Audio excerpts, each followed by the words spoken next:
Hello guys and welcome back into a new brand video. In today's tutorial, I'm going to show you how to set up Einstein activity capture in Salesforce. So make sure to watch the video to the end and follow these simple steps.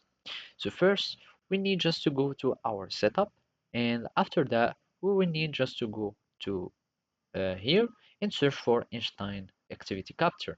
So we will just type Einstein like this, and we search for the activity capture. So now we can go to the settings, and after that we click on get started.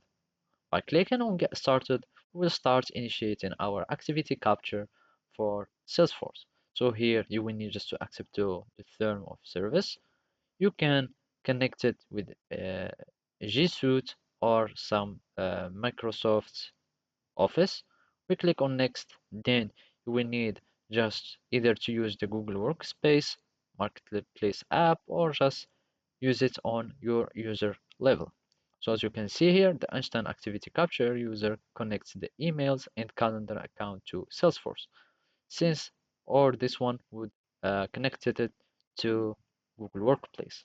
We click on next, you give it some name, just let's test it and make sure that it is active.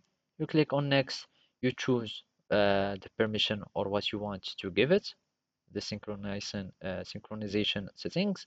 We click on next, you give it the filters, you fill in all these informations or these settings, then we click next, next, and after that you can exclude some addresses if you would like, and I'm just going to click on next and make it private or public, whatever you like, the default activity sharing, and we are just going to click next, and now you can finish setting up your own activity capture.